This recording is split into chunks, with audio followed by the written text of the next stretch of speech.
اس کا ذکر کرنا، اس کا بیان کرنا انسان کے دماغ سے خالی ہے.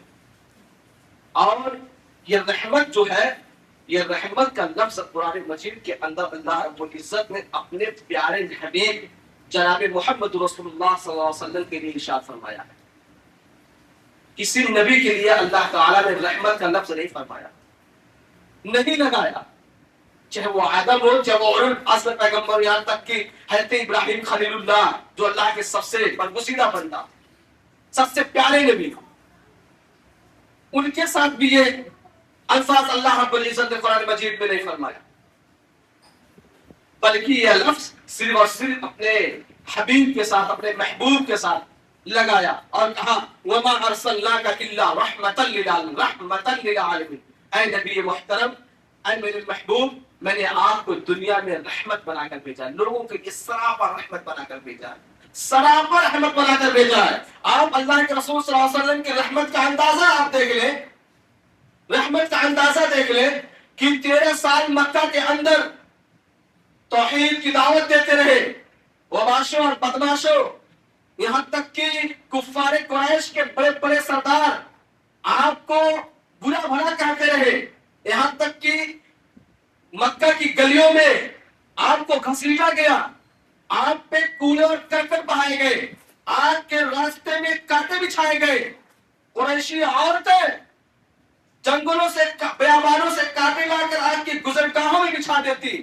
آپ کو اپنوں نے مارا، غیروں نے مارا، دیوانہ کہا، پاگل کہا، مجنون کہا، تمام تر تکلیفوں کو سہتے رہے، برداشت کرتے رہے، یہاں تک کہ شعب ابی طالب میں 3 سال تک محصور رہے.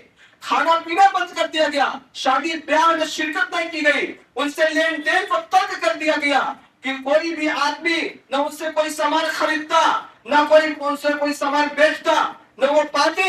یہاں تک کہ ظلم کی انتہا ہو چکی.